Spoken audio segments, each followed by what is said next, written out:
दोस्तों, भारत के defence sector में लंबे समय से एक बड़ी चुनौती खड़ी थी। दरअसल चीन ने अपने स्टेल्थ लड़ाकू विमानों को हमारे बॉर्डर पर तैनात कर रखा है और पाकिस्तान को भी स्टेल्थ J-31 विमानों की आपूर्ति करने वाला है, जो एक अच्छी खबर नहीं है। बता दें कि पाकिस्तान जल्द ही 100 से अधिक J-31 स्टेल्थ विमानों को प्राप्त करने वाला है, जिससे भारत की सुरक्षा चुनौतियां और बढ़ गई हैं। लेकिन भारत भी अब इन चुनौतियों का सामना करने के लिए तैयार हो रहा है। खबर आई है कि भारत का अपना स्टेल्थ फाइटर जेट एमका जल्द ही तैयार होने वाला है। 2026 की शुरुआत तक, यानी केवल 1.5 साल के भीतर, भारत का पहला एमका विमान तैयार हो जाएगा। वहीं इस प्रक्रिया को तेज करने के लिए भारत ने एमका की टेस्टिंग और प्रोडक्शन को तेज गति देने का निर्णय लिया है। इसके तहत हर 8 महीने में एक नए एमका विमान को तैयार करने का लक्ष्य रखा गया है, जो कि भारत की स्ट्रेटेजिक स्ट्रेंथ को नई दिशा देगा। यानी कि अगर जनवरी 2026 में पहला एमका विमान तैयार होता है, तो सितंबर 2026 तक दूसरा विमान और मार्च 2040 तक तीसरा विमान तैयार हो जाएगा। इस योजना के तहत एमका की टेस्टिंग और प्रोडक्शन को सुनिश्चित किया जाएगा, ताकि 2028 तक यह विमान भारतीय सेना में शामिल हो सके। इस खबर से भारतीय डिफेंस सेक्टर में एक नई उम्मीद जगी है।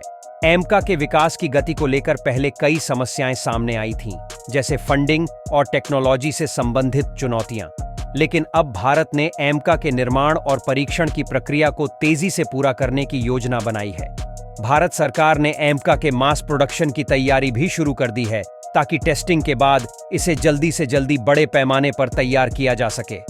तो इस स्थिति को देखते हुए भारत को न केवल अपने स्टेल्थ विमानों के उत्पादन को तेज करना होगा, बल्कि अन्य देशों से स्टेल्थ विमान खरीदने पर भी विचार करना होगा। चीन के साथ बढ़ते सैन्य तनाव और पाकिस्तान को स्टेल्थ विमानों की आपूर्ति के चलते भारत की सुरक्षा की दिशा में जल्द और प्रभावी कदम उठाना जरूरी है। एमका जैसे स्वदेशी प्रोजेक्ट्स इस दिशा में एक महत्वपूर्ण भूमिका निभा सकते हैं, क्योंकि इसके जरिए न केवल भारत की वायुसेना की क्षमता में इजाफा होगा, बल्कि यह देश की आत्मनिर्भरता की दिशा में भी एक बड़ा कदम होगा। आज भारत एमका के साथ ग्लोबल डिफेंस इंडस्ट्री में अपनी स्थिति और भी मजबूत करने की दिशा में एक महत्वपूर्ण कदम उठा रहा है।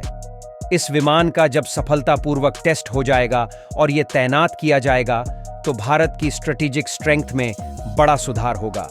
यह एक संकेत है कि भारत अपनी सैन्य क्षमताओं को नए स्तर पर ले जाने की ओर तेजी से बढ़ रहा है। ऐसे में एमका की सफलता भारत को अपने रक्षा क्षेत्र में एक नई पहचान दिलाने में मदद करेगी और पड़ोसी देशों के मुकाबले उसे एक नई ताकतवर स्थिति में लाएगी। इसके अलावा दोस्तों, हम आपको एक और खबर देते हैं जो आपके लिए जानना जरूरी है। आपको बता दें कि भारत और अमेरिका के बीच एक नई डील की घोषणा हुई है, जिसमें भारत ने अमेरिका से 31 MQ-9 प्रीडेटर ड्रोन खरीदने का समझौता किया है, जिसकी कुल लागत लगभग 22,955 करोड़ रुपए है। खास बात यह है कि इन ड्रोन में स्वदेशी तकनीकों का भी समावेश होगा। अमेरिका से मिलने वाले ये ड्रोन भारत के नए स्टार्टअप्स को भी प्रोत्साहित करेंगे, जो वर्तमान में बेसिक ड्रोन बना रहे हैं। इस नई डील से भारत को अपने घरेलू ड्रोन निर्माण में बड़ी मदद मिलेगी।